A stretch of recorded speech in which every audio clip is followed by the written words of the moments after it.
the scenes capturing all this for chat on YouTube and also via Ustream from the town's website.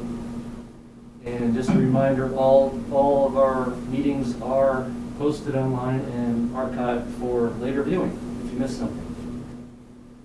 Tonight we're reconvening. We had our non-public session at 4:30. We'll start off tonight with a proposed Comcast franchise agreement pursuant to NHRSA 53-C:3-A. And then we'll get back to small business appointment of some members to our community power committee. Big list of people to go through. Great, a lot of interest in that. An update on the Consolidated internet build out, right? And then we'll discuss the 2021 Equalized Valuation Ratio and townwide property revaluation. And then Chief Walker has given us some good news about a FEMA grant for the Peterborough Fire and Rescue portable radios that was awarded. And then for new business, we're going to discuss an upcoming public hearing on emergency expenditures and overexpenditures. And we'll fill you in on the details on that one shortly. I'm sure you're all aware of why we're doing that.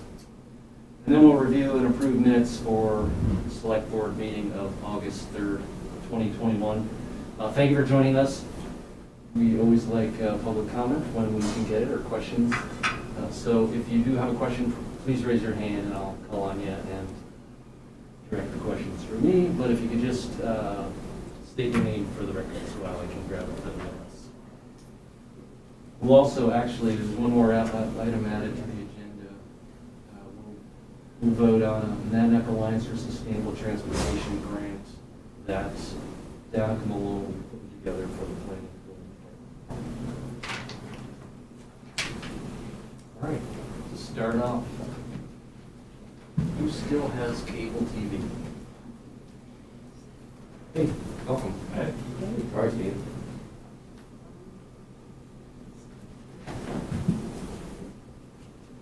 So if you want to make a How you motion. doing? All right, oh, you look great. How you doing? Good to see you. Good to see you. So I'll make a motion to open the public hearing pursuant to NHRSA 53-C:3-A regarding Comcast franchise agreement renewals. It's relatively, so if you've read through the proposed franchise agreement, which was included in your packets, there are a number of improvements to the agreement that we were able to negotiate with Comcast. The biggest one in my mind being it expands the standard installation distance for new cable services from 150 feet to 300 feet, which reduces the cost to subscribers. One of the unfortunate changes to the franchise agreement is that they now consider the cost of running the PEG station as part of the franchise fee itself, so there may be some reduction in the amount of franchise fees the town collects. But other than that, it's relatively straightforward. I hope you had a chance to review Kate Miller's letter, which outlined the majority of the changes. Right, in the Kate franchise. Miller From Donahue, Tucker, and Sandella, yes. Yep. Yeah. She's preeminent attorney on these matters in New Hampshire. As you can probably imagine, telecommunications law is incredibly convoluted. So it's great that we can draw on her expertise as we go through this. So I don't know if you have any questions. I do. There was one paragraph highlighted here in bold. It says there will be a cost to upgrade the Comcast equipment in HD in the range of about $20,000 to $25,000. Yes. And it says this can be passed through to subscribers on their bills or paid up front by the town through parents' fees and collected using other appropriate funds. Correct. So they're upgrading to HD, but then we're going to be on the hook to pay for it. Yeah, so if you choose to update channel 22 to an HD channel, they will pass on that cost to us. Oh, just channel 22? Just channel okay, 22. Not people around town that are getting upgraded? Okay. No, that's mostly already happened. We still are broadcasting, even though all of our equipment is now capable of streaming out HD. If you look at the online streams, you'll see that they're pretty high quality. What we're actually sending to Comcast and what is being streamed out is standard definition, so it's still lower quality. I'm certainly fine with the lower quality to watch our meetings. That's particularly true for our month. Looks fine on the TV, I guess. All right.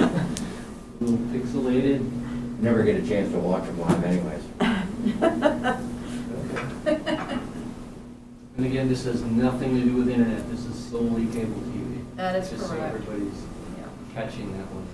Franchise agreements, towns and cities are empowered to enter into franchise agreements for the providing of cable television services, period.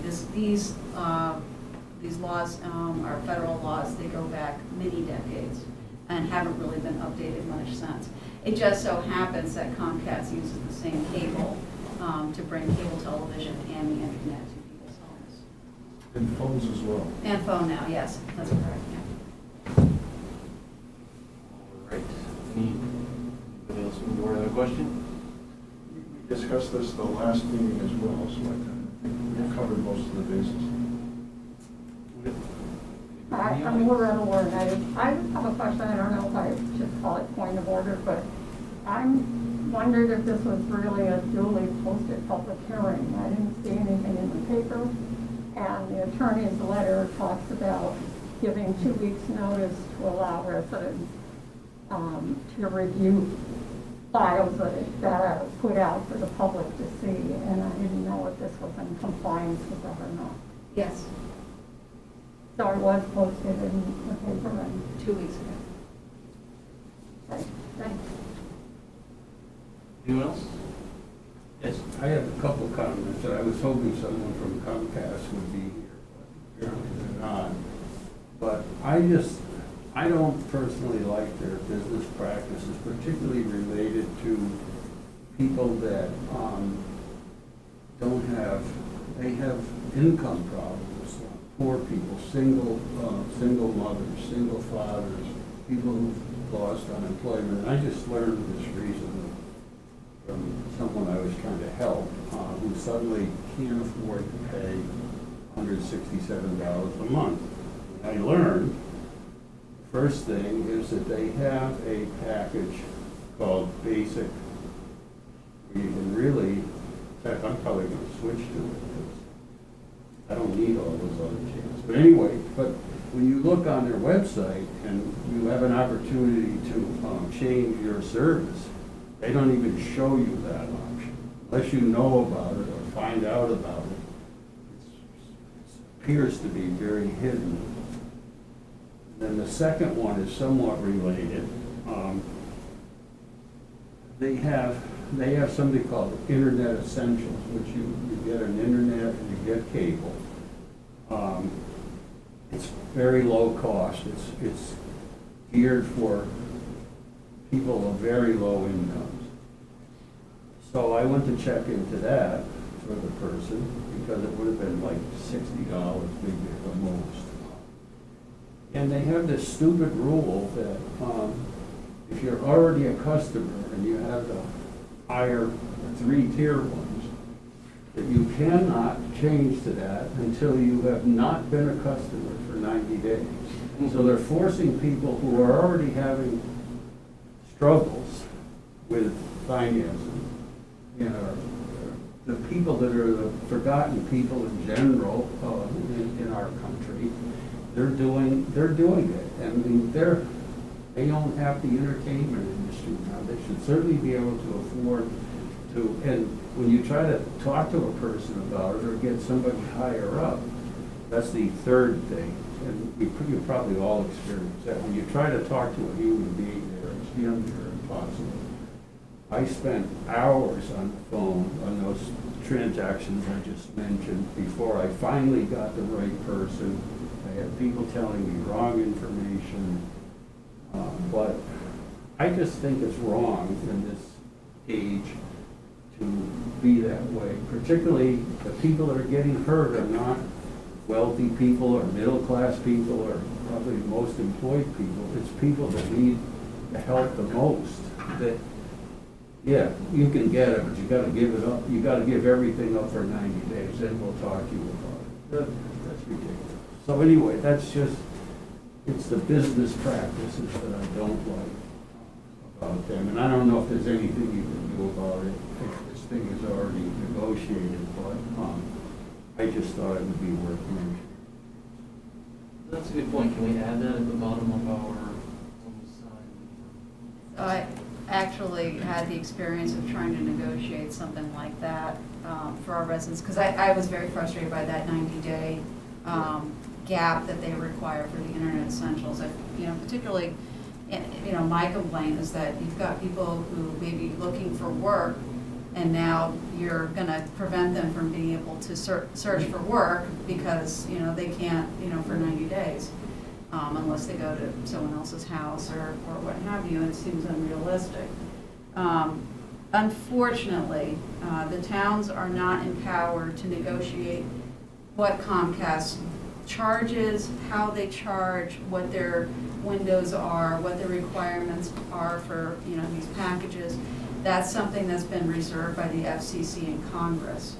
So we don't have the power to negotiate that.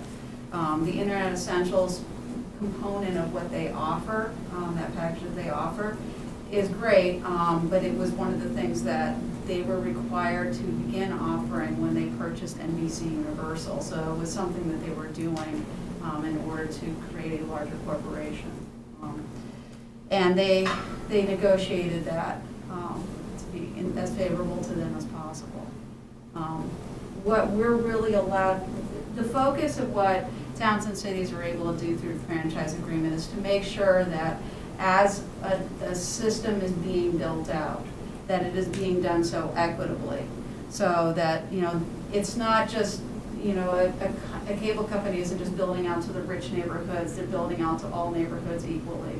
And so when you look at this, it's very much focused on how the system itself is expanded. It's not really interested in, or we don't have the ability to negotiate in terms of what they offer once they get there. It's really just getting them there and how they get there.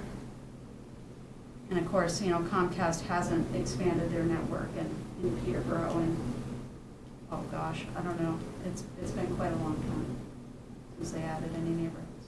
This does say that they're changing from a minimum of 30 to a minimum of 20 Houses per mile, yes. Per mile? Yep. Which is better, right? That absolutely is an A little improvement. better. Yep, absolutely is an improvement. So if, for instance, there's one section, we always bring up, of Old Greenfield Road, there's a mile-long gap where it goes past a farm. And so there's no cable that goes out, past that towards the Greenfield side of town. So if there were to be enough houses within that area and there was new construction on the other side, Comcast would now be obligated to work with the contractor to bring their network out that far. And then that would open up the neighborhoods out there. But again, you need to have someone who's already building out there, who's willing to put up the money to do the installations. There's a lot to it, unfortunately. I'm hoping that the introduction of consolidated internet will bring some competition there. Now, it's very disturbing to me to hear this, Ed, because I've had my dealings with Comcast in the past, and quite frankly, I've been satisfied with all of the deals that they try to throw at me.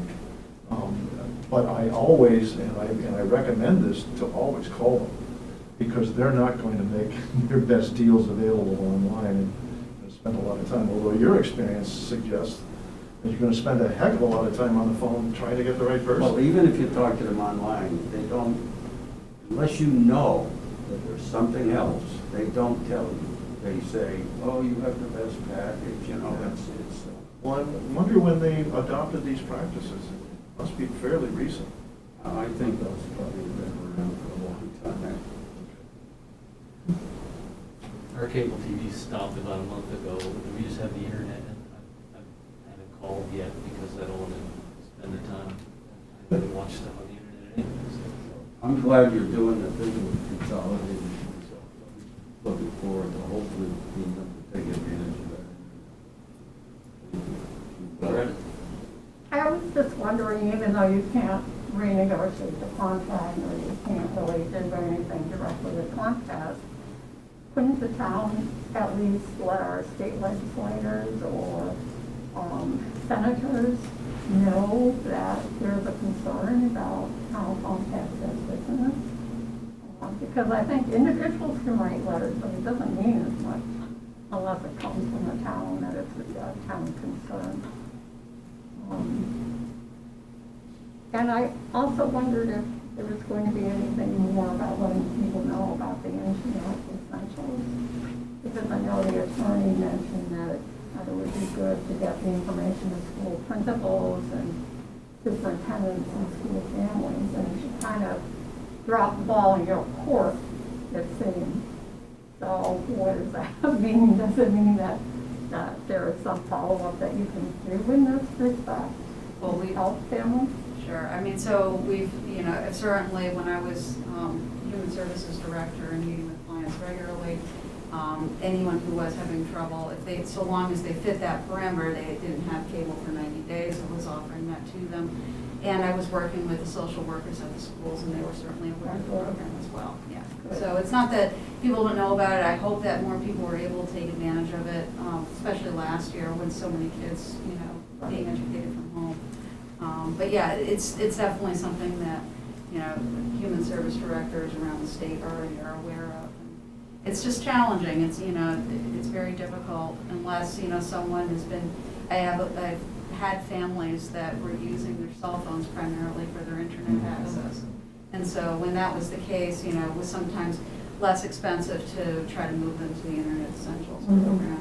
But it really is a case-by-case basis as far as what's possible. And certainly one helpful element will be the opening of the new library next week, right? People can get back in there and start using their internet. We've noticed that their internet's actually on because we get it in our house across the street. Okay. It just pops up, so it's back. Loretta, another? I have one more kind of comment, and this is about the Exhibit A on the contract where it lists the public buildings. The community center isn't included in that list.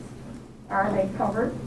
We have a different package at the community center. So yes, they're a municipal building that would be included, but we're using a different package at the community center. Okay, so it doesn't need to be contract there. doesn't really apply. When it has the fire department on Summer Street, Yeah. I mean, hopefully the fire department within that 10-year term will be moving to Elm Street. Is there any way that needs to be That won't be a clarified? problem. That won't be a problem. We'll have an amendment to that attachment. That's one of the reasons why it's an attachment and not in the body of the agreement itself. It's so it's easy to do. Okay, thanks. Thanks. Anyone else? All right, someone ready to make a motion on this agreement? I'll make a motion that we accept this franchise agreement with Comcast.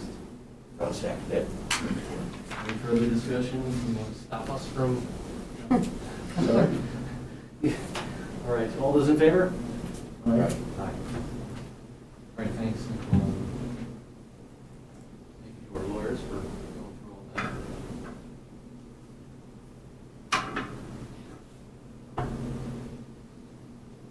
Up next, appointment of members to the Community Power Committee. We should probably have a brief rundown of what we've been discussing with members of the energy community we've been amongst.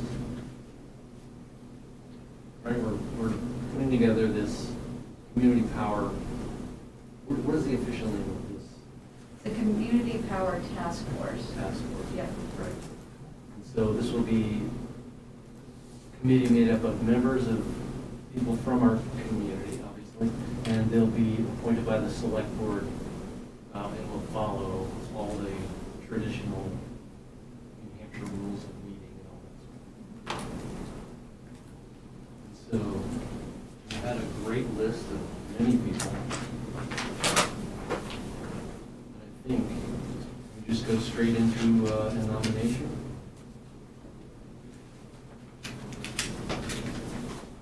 June 7th, which we discussed earlier. So for the make a motion that we appoint Joel Huberman, Elaine Holden, Ed Youngst,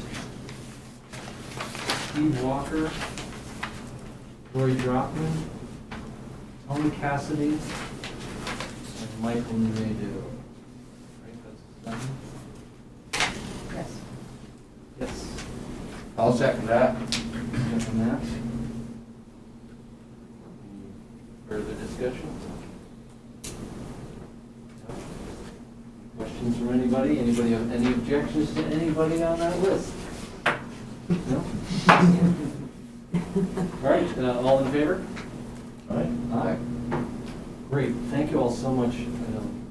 I'd like to commend Dory and Joel for getting this whole thing off the ground and organizing it for us.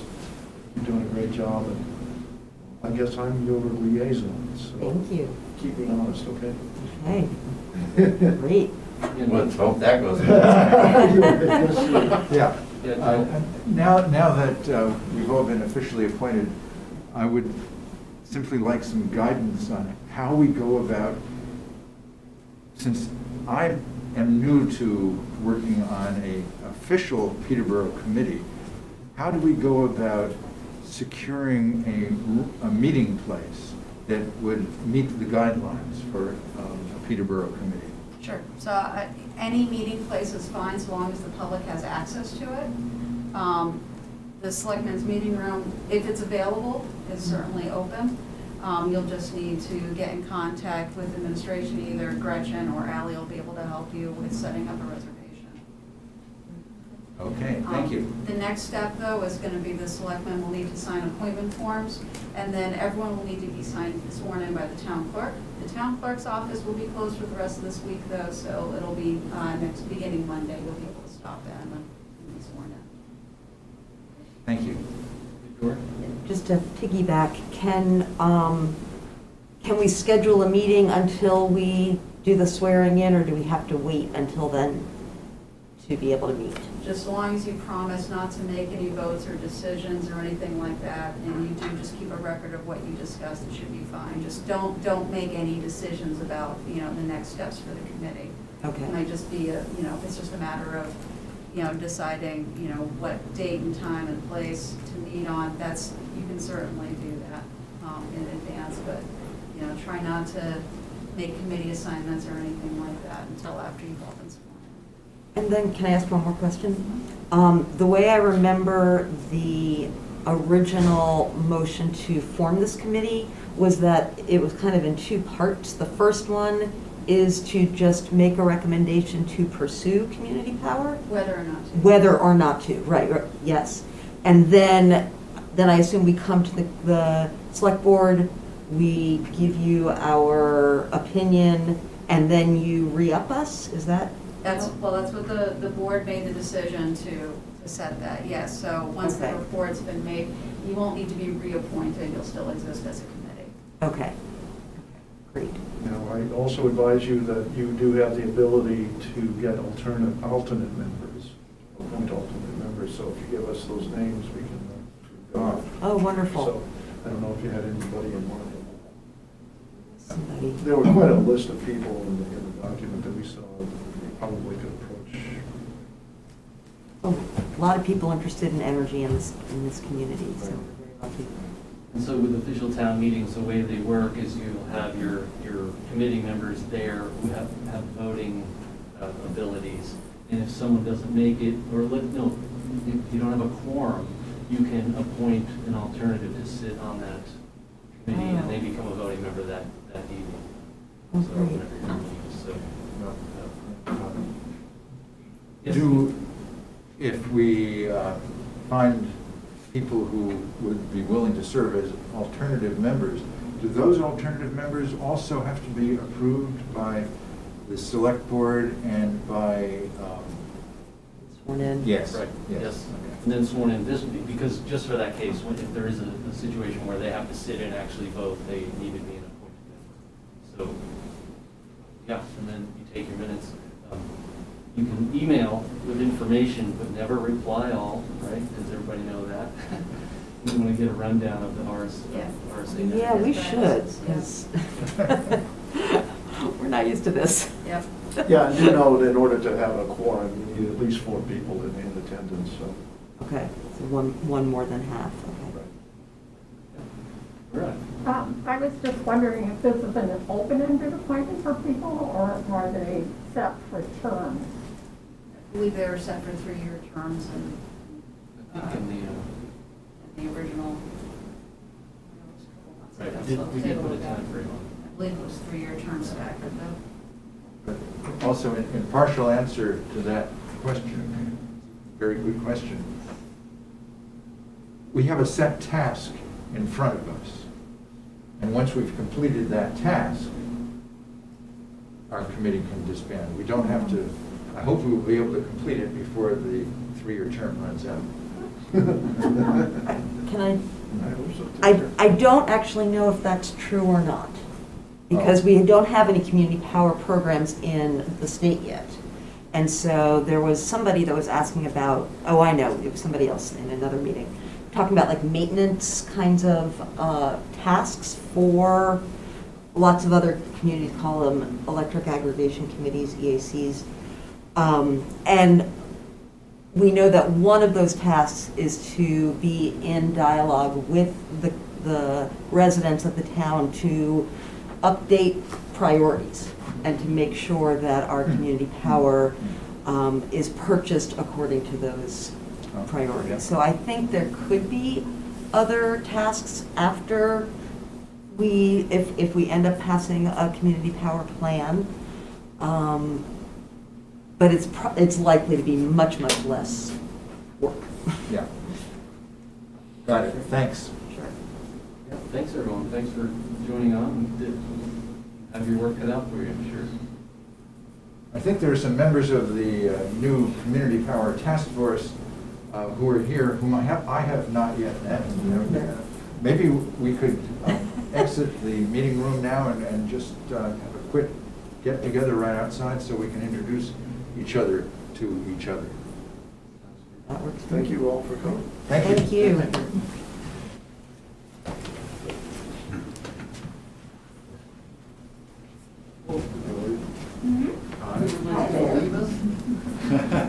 Have fun. Yeah. Thank you. Don't get Thank you for staying over. Oh, Only- is that Ed? Yeah. Oh, hi, Ed. Oh, they don't like it. All right, next up, we're gonna get an update on Consolidated Internet build-out, right? Yeah, so I got a very surprising call from Rob, and I can never say his name right, so I'm just gonna leave it off. But he's our liaison at Consolidated. He called last week, said, I think I've got some good news for you. I said, I would love to hear some good news right now. And he said that we are very much ahead of schedule on the build-out in Peterborough. He said that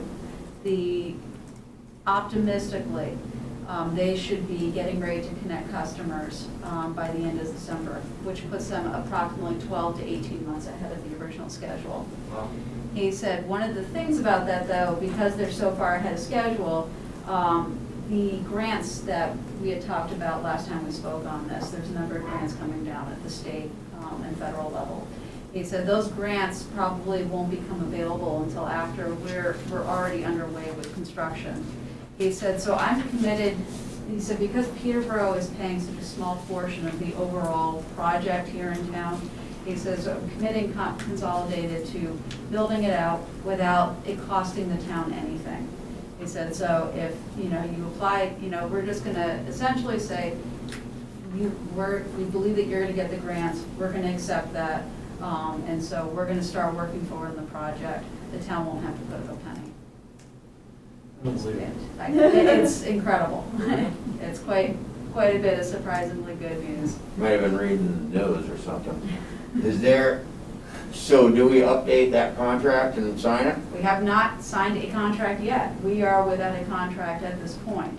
And so long as by the time we get to the end of this fiscal year, that does not change, that $262,000 is just going to go right back into the unrestricted fund balance where it came from. So it's perfect.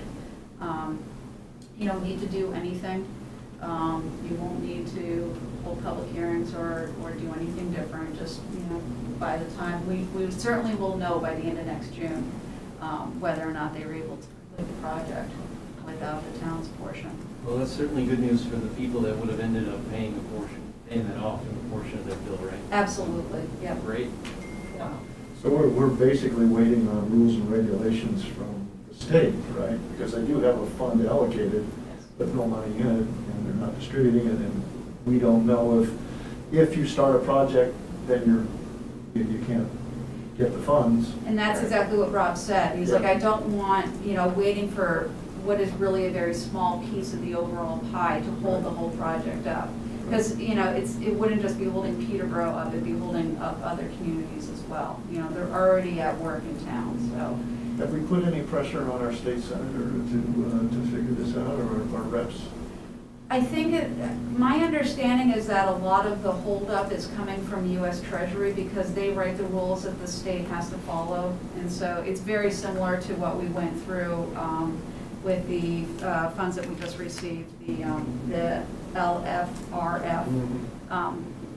The state was ready to dole it out. We were just waiting for the rules from Treasury to come Well, down. the Fed funds haven't been allocated yet. Exactly. So, you can't do much of anything until all that happens. So it's a very top-down problem. Well, it's But great it's that we great. don't have to drag it out. Exactly. It's terrific. And I'll also add that we just received our first plan set for the work that they're going to be doing in town for permitting. Oh. So that's great. So they're definitely underway. Not only are they telling us they're underway, but we now have real evidence that they're underway. That'd be a nice Christmas gift. Get them to answer their phone immediately on one ring with a real person, and you'll be a gold star. Absolutely, it'd be great. All right, that's good news. Up next, the 2021 Equalized Valuation Ratio and Townwide Property Revaluation. Now, this is standard practice we go through every few years, and then at least every 5 years we have a townwide. Is it 5 or 10 That years? is correct, every 5 years. Every 5 we have a townwide revaluation. So yes, every 5 years you're required by state law to have a townwide revaluation. We do ours on a rolling basis as well, doing 1/5 of the town at a time every year. However, we started noticing a couple of years ago, as you may recall, this is dating a bit back now, August of 2020, that already we were seeing a significant there was significant distance between the assessed value that we had of homes and what they were actually selling for, so the market value of the homes. And so as we were discussing it, again, we decided to hold off because there was a concern that it was a blip. There was such a small number of actual sales that there wasn't really enough to say, yeah, we're seeing a significant trend, which is going to require us to do a wholesale revaluation. But it made sense to put some money into the budget, which you did, again, back in January of this past year. Some money was included. That, of course, passed at town meeting. Here we are, and seeing a lot more sales, a few hundred sales now, and that certainly has demonstrated that it's not just a blip. It really is a trend.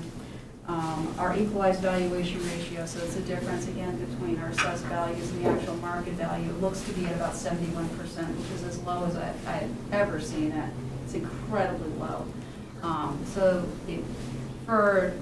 To make sure that there is equality in taxation across the board, it is very important to try to close that gap. Now, you can do it through the equalized valuation ratio, which is essentially going across the board and just, applying that difference to all property values. Or you can do revaluation, which is more targeted to the specific building types, property types. So Mary Beth, in her analysis, has seen single-family homes, for instance, that are as little as 5% off of the market value, or the assessments as much as 40% off of the projected market value. So rather than applying an equalized ratio club, you can be much more surgical. Of course, there is the downside to doing a revaluation. A lot of people get very unhappy. So the question is, does the select board still want to go through with it, given our local political climate as planned, or would you like to hold off? And so Mary Beth put the question to you. Would the select board still like to go forward with revaluation? If you do, she's ready to do so. If not, then, you know, we'll move forward and submit an MS1 sooner than later. Now, as I understand, the reval is scheduled for 2023. That would be the next mandated revaluation, yes. Also, they broke it out into various sectors, so it's commercial, private, and condominium, I guess, I forget Yep. that one. So single-family homes, condos, and commercials. And if I read the numbers correctly, it looks as though single-family homes are gonna take the biggest hit in terms of reval. Possibly, it says between 5% and 40%. That's a wide range. So if something is perhaps not, as they go by age, quality, and desirability, and what's, right, they base it on what's happening. And also the type of property, you know, the Right. type of home, you know, are colonials selling better than gambrels, that sort of thing. There's a lot of, Even that detail. a lot of factors that they look at. Certain neighborhoods, you know, is one part of town, you know, selling at a higher rate than another part of town. There are a whole lot of different factors that go into these evaluations. Sure. And of course, market data. I mean, they're really looking at it all really comes down to what have people, through their purchases, determined to be the value of that type of property. That's really what it comes down to. Commercials is a bit different. You're not actually talking necessarily about sales. What you're talking about there is what are the leases valued at? What is the business valued at that's occupying that property? So it's a bit of a different formula that goes into it, but you know, in the end, revaluation is revaluation. Right. Well, there's no question that we've seen property values go up in the region, particularly during the pandemic, because we had a lot of ingress from the cities and so on and so forth. The question now becomes, how long is that really going to last? Is that valuation? And the second question I have is, what's this going to do to our tax rate? So I can address the second one much easier than the first. The first one requires a crystal ball that I Yeah, I was simply gonna don't say, get your have. crystal ball out. Yeah. But the second one is really easy. So the town, the school district, the state, the county, we've all already set our budgets. Right. So we know exactly how much money we're going to require from the property taxpayers. Right. If your valuation goes up, then you're spreading out that ask across more valuation, so the tax rate will naturally go down. It's a zero-sum game, so it's, you know, pretty straightforward. Valuation goes up, tax rate will go down. The same amount of money will get raised at the end of the day. But some places may feel that Correct. more than others. And so the goal of the valuation, as opposed to just applying an equalized value ratio to the tax bill, the goal of doing the revaluation, getting everything much closer to 100%, you know, of market value, is to make sure that the properties that are worth more are going to be paying more of that share.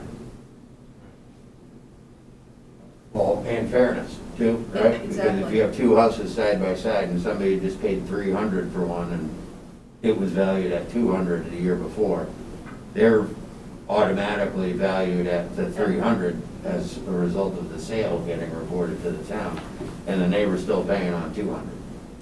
Well, I'll speak as the assessing clerk. When a sale goes through, thank you. For example, that $300,000 sale on a property that's assessed for $200,000, it doesn't automatically ratchet up to $300,000 in our assessing database. It would have to be revalued, or there would have to be something like a permit that would trigger an appraiser or an assessor to go out and see the house. We do have an appraiser that makes regular visits to look at sales to see if they should be adjusted. But the sale price of a property doesn't automatically change the value of the house in the system, whether up or down, because there can be extenuating circumstances why a house would go for far more than the assessed value. Or far less. Or far less, yeah. Like, you know, family deals, for instance. But as part of that, the tax card gets updated. Right? The sale price is included on the tax card, And that's so right. whether it's statistical or not, statistical or a full revaluation, it's gonna have an effect. Absolutely. Well, the market has a tremendous effect on those numbers. It's not everything that the assessor looks at when she makes those decisions, but it plays a big part. And the market is indicating that there is a pattern of houses going for far more than they are assessed at. Correct. Correct. And so if you have a new house Mhm. that's just built and it sells for $450, and you have one that was built 3 years ago that was assessed at $300, they're paying a really lopsided tax bill. Yes. Yeah, and that's one of the reasons why revaluations are really important, so that, you know, you retain that equality across all properties. Right, and before this housing mania we're in right now, when you look at, you know, if you're smart and you're looking to buy property, you're gonna look at the assessed value, and if it's listed for something that's higher than that assessed value, you're gonna wanna, you know, in the old days, you'd offer less than the assessed value, right? You wanna try, but now everybody's outbidding people, perhaps, it's crazy, so. Well, the general answer to somebody that says, well, it's only assessed down here, why would I pay this much, is if you would like, we can arrange for you to pay the taxes on the much higher amount. Well, that's exactly what we're talking about right now. Right. So, Right. which is fair, Yeah. and it's something that someone buying a home should be aware of, that, or someone that has a home that only gonna go up in value, so they're only gonna. In the real estate business, it's a conversation that happens all the time. It's like, when you pay this number for this, you should be expecting very soon to pay taxes on that amount, Right. and not this super low number from 5 or 7 or 8 years ago. Or at least it is a conversation that should happen. I have it almost daily. And so to that end, make sure that, you know, we can educate our taxpayers as much as possible going into this process. Ally's putting together materials, including perhaps some videos, that we can point people to, so that, you know, they have a better understanding of what the revaluation process is, you know, how to, not only how to understand what their home value is, but if they disagree with what the assessors have come up with, then what the abatement process is, what they need to do, and when they need to do it by. So that's all out there as soon as possible, so. Which is a good process, because sometimes people, you know, have the right argument, and they do get that opinion, so. And sometimes the data's wrong. I mean, we've had, you know, homes, you know, listed in the system as being larger than they actually were, to have more bathrooms than they actually have. Mhm. You know, it happens all the time. There are many properties in town, and our assessors have not actually been in all of them.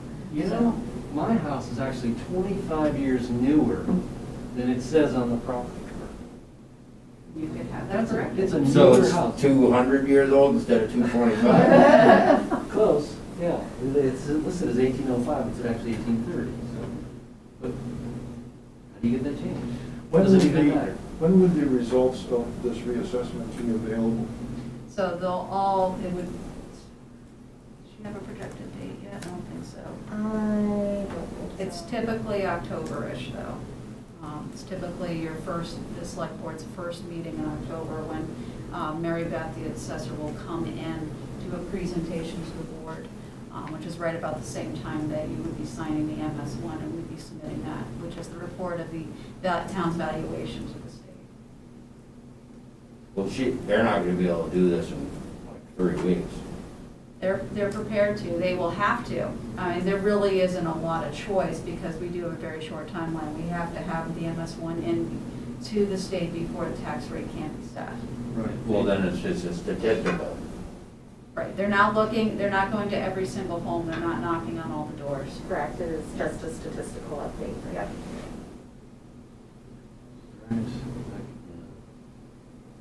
Well, it seems equitable to me that people pay their fair share, but I'm quite honestly am prepared for a lot of yelling, screaming, and carrying on.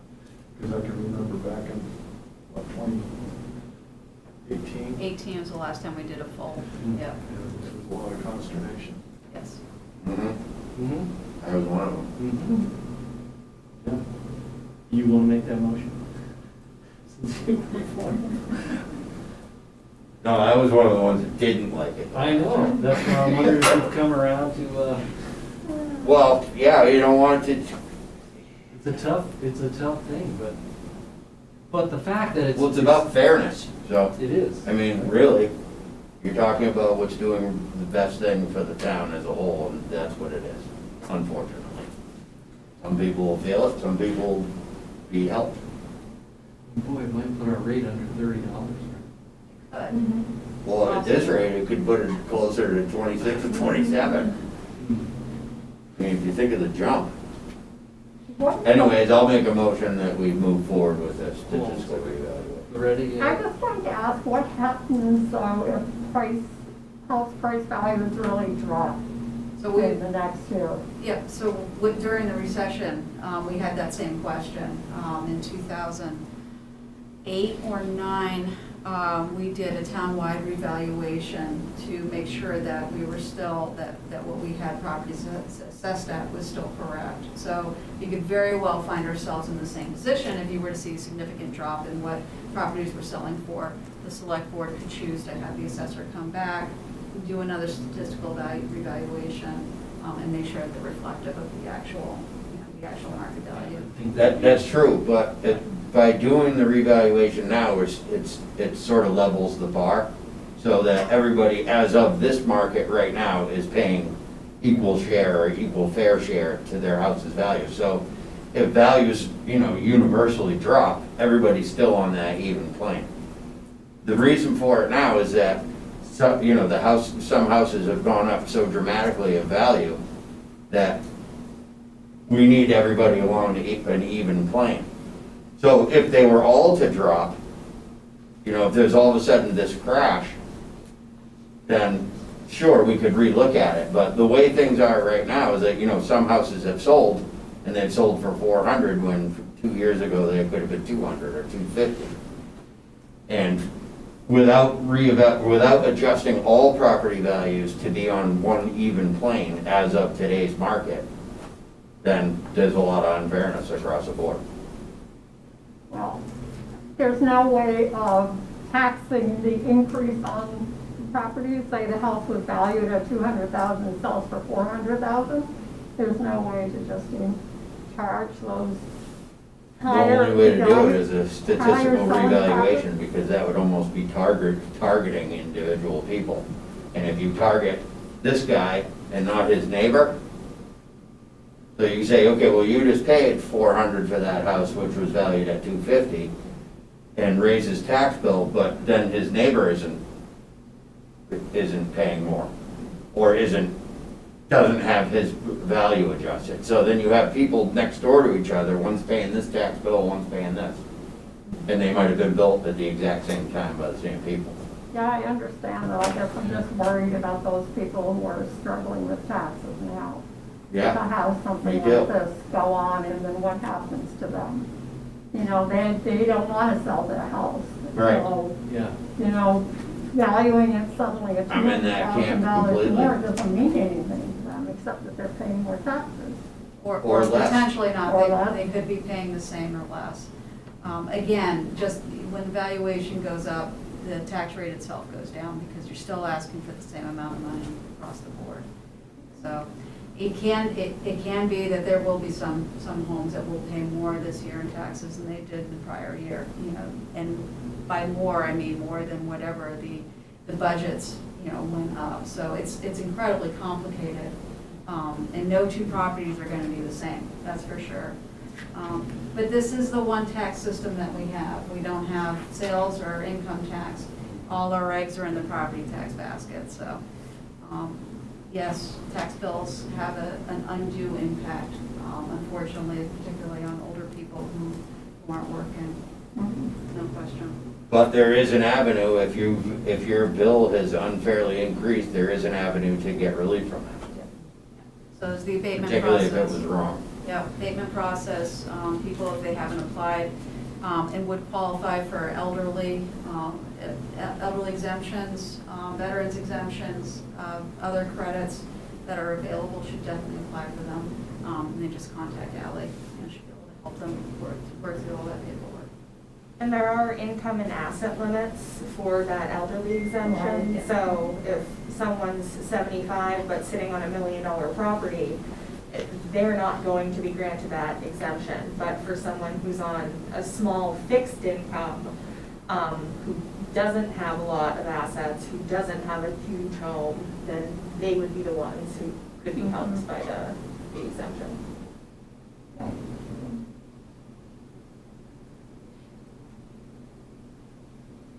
Waiting for a motion on this? I already made a motion, You did. begrudgingly, but Okay. it's still the right thing to do. All right, I'll second that. And do I hear all those in favor? Aye. No opposed. All right, tell Mary Beth, sorry. Yeah. Fire Go ahead away. with that, right? Okay. More good news. More good news. So as you may recall from Chief Walker's presentation many months ago, while we were raising money for an expendable trust fund to go towards radios for the fire department, he was also applying with other communities for a FEMA grant. That grant, which was headed up by the Antrim Fire Chief, was successful. And so we will not need to pay over any money towards the purchase of new portable radios for the fire department, which is excellent news. Wait, I thought he said it drops from 125,000 down to 7,000. Right, so I'm sorry, that's correct. There is still there's a small match. Yeah, it's like a 20% match, whatever it was. And we budgeted for that already, right? We budgeted for it, we raised the money, it's sitting in an expendable trust over at Charter Trust Bank, so we won't need to spend it out of the general fund at all. And we will have money set aside in the expendable trust for future uses. Great. That is good news. Yeah, that's, good. Chief Walker added in. Can I just ask what happens to the old radios? Do they donate them to some, somewhere the fire department could use them, or somewhere like, I know there were some fire departments donating equipment to Syria. I mean, what happens to the old equipment? I'm not entirely sure what happens to the radios themselves, but I know that most of our equipment, when we have no more use for it, we'll put it out to bid. There's a website called Municipid where we post a lot of our vehicles. We posted lawnmowers, that sort of thing. That's where we post all sorts of stuff. And we've had really great success in finding second-hand buyers for this. Yeah, good question, thank you. All right, we've gone through all of our whole business and public hearing, and now we'd like to inform we're going to inform the public about an upcoming public hearing regarding the recent theft of monies from the town. Correct. Elephant in the room. So yes, as you of course know, unfortunately, $2,347,310.12 was stolen from the town of Peterborough through an email-based fraud scheme. It was quite successful. We were lucky enough to get almost $600,000 of that back, which you saw the announcement go out on Friday, which is fantastic, but that unfortunately does not alleviate our needs. So in order to make sure that we can continue to pay bills that you and the town, all the voters, have agreed to in our budget, we'll need permission from the select board and also from the state government to overspend our budget to not in an amount not to exceed $2,347,310.12, which is the full amount of what was lost. So what does that mean exactly? To put it in the simplest of terms, the The town maintains essentially a savings account. We call it the unrestricted fund balance. It's not a true savings account. It's not set aside in a separate, it's not necessarily set aside in a separate account. It's the money that is in our checkbook. It helps us to cover our cash flow needs throughout the course of the year. So as you know, we really, aside from auto registrations, the town only has really two big influxes of income, and that's the spring tax bill and the fall tax bill. And so we retain a substantial amount of money to help us make sure that we can, basically pay, make our payroll, pay our bond payments and every other thing, keep the lights on, keep Tim running the cable stations, broadcast all this. The select board, administration, finance directors over many years now have been building up that unrestricted fund balance. Unrestricted means that the money is not dedicated to any specific purpose. It is just cash in the bank. You have to, if you want to use it, you can do what we did, for instance, with the Consolidated fiber plan, which was put a warrant article on the ballot or include it as being offsetting revenue in the budget to go towards, a specific purpose. And then that gets approved just like you would any other income. What we're looking for, though, is emergency access to those funds.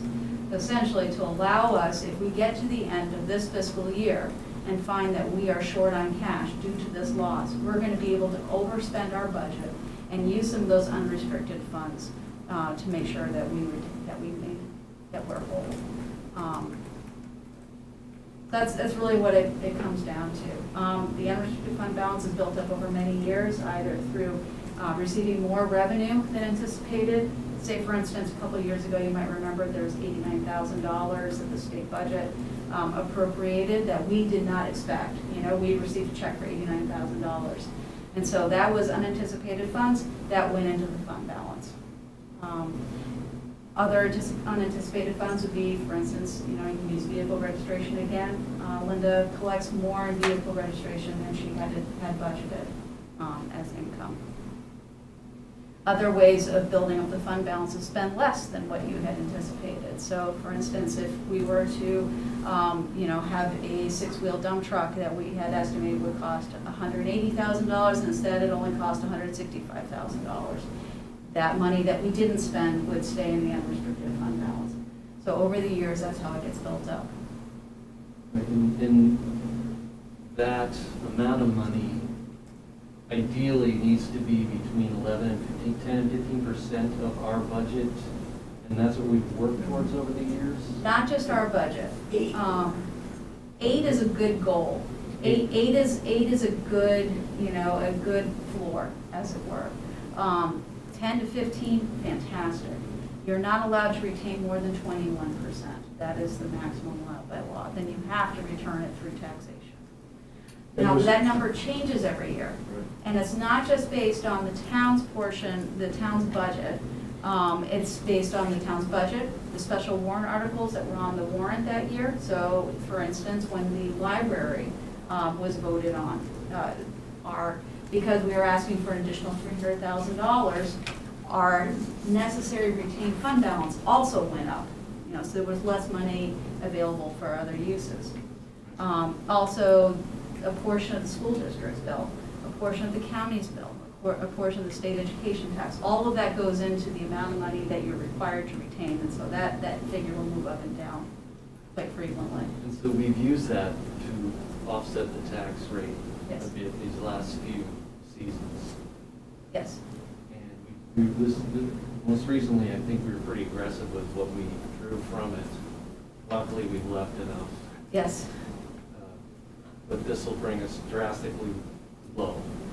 Yes. Right. If we end up having to use this much money, which I don't think we will, we already know that we're going to be getting some of those funds back that were stolen, and we have been very good at not spending, at not spending our maximum budget. We've always returned money to the fund balance at the end of every year. Unless, again, we have a significant emergency of some variety, I don't expect that's going to be any different this year. I'm not counting I know. you, not having Yeah. any more. Right, I know. Because I- the last Paul, couple this of is years. pretty big emergency. Yeah, I feel like I need to knock on wood, because we could just have the worst, winter on record, just to put Well- icing on the cake. So, I mean, one thing also to keep in mind throughout this conversation is that when we use fund balances to pay down the tax rate, we're not taking them out of that account. Maybe we're not putting them into it, but at least both the years that I've been on the board in the financial process, we have used the fund balance to pay down the next year's tax rate to offset basically school increases, and we've still put money into this Yes. savings account. Yes, Well, there is a minimum balance, right, of 5%? there is a minimum balance, yes, and the minimum balance is horrifically minimum, I believe it's 2%, No, really. yeah. But It's, if We we had were gaining 2%, on 12, right? what's that? Aren't we gaining on about 12% of We our? were, again, that number fluctuates a lot, Yeah. because it really depends on a whole lot of factors. Yeah. But yeah, we're doing very well. So that, fortunately, we have this, we're able to do this, we don't need to do a special tax assessment. We don't need to look at some kind of a loan, a tax anticipation note is what they're called, to get us through so that we would be, we This do is have these specifically funds. the type of dire emergency that we have that money saved up for. Exactly, yes, And we've got 600,000 of it coming back. yes. We're not spending 262,500 on internet, and we just got 118,000 we're not spending on those radios, so. But that money would have come out of an expendable trust fund, so unless, the Right. town meeting were to vote to dissolve that and move that money back into the general fund, that money's gonna stay retained. Right, but it's still all taxpayer. It is all taxpayer money, correct, So- yes. Right. Well, the purpose of the meeting next week is to allow public input, but it will be our decision as to whether we move forward with that. Is that correct? That is correct. Okay, so do we need to make a motion about this, or we're just going to announce that pursuant to RSA 32:11, the Peterborough Select Board will hold a public hearing at 5 p.m. on September 21st, 2021, in this very room here in the townhouse? Correct.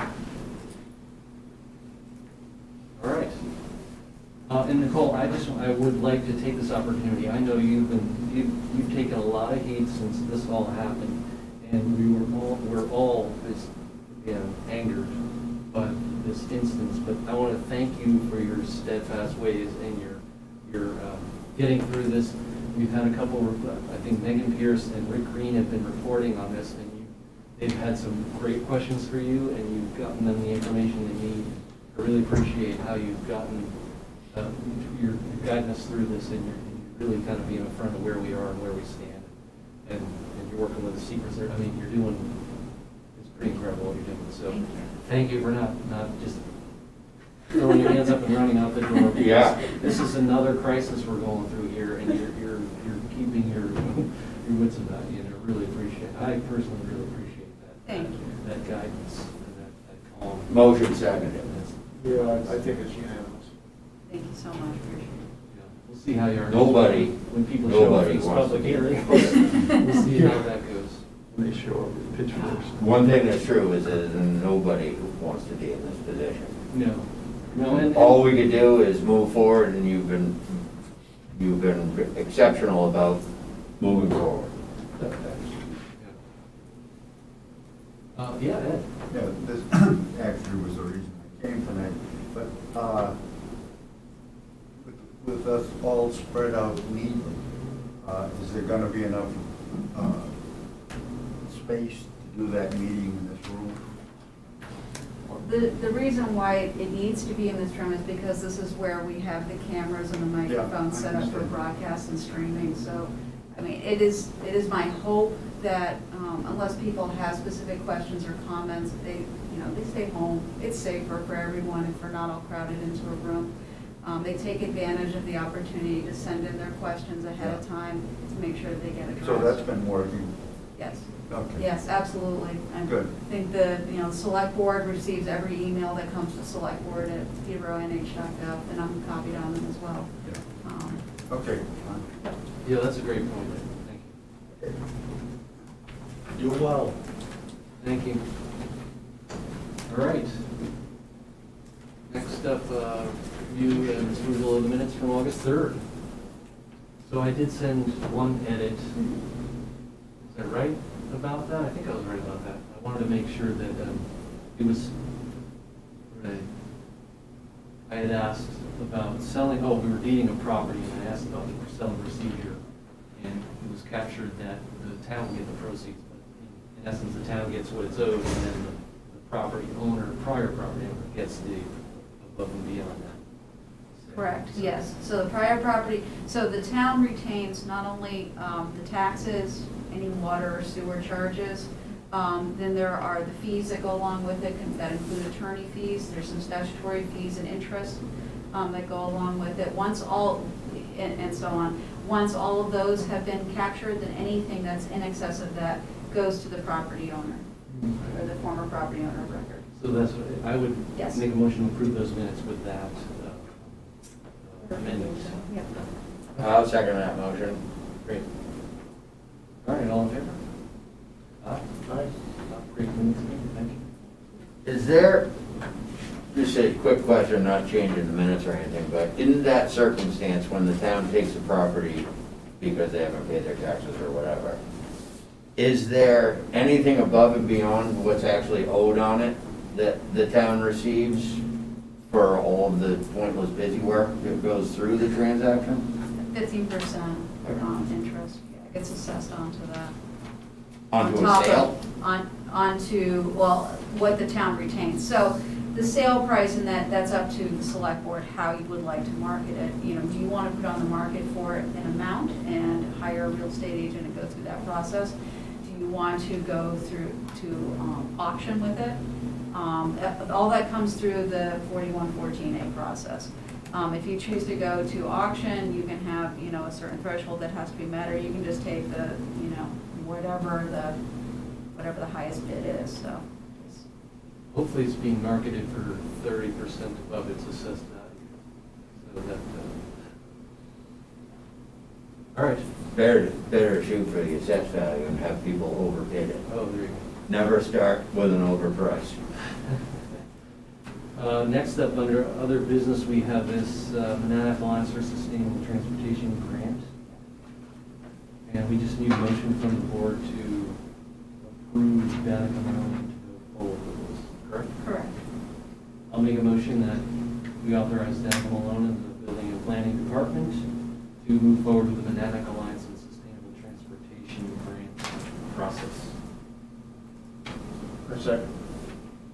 Any questions about it, or any? Yeah. All right. All those in favor? Aye. Aye. Unanimous, thank you. I do believe that rounds out our evening. Motion to adjourn? Second. Aye. Thank you so much. Thanks, everyone. Oh, boy.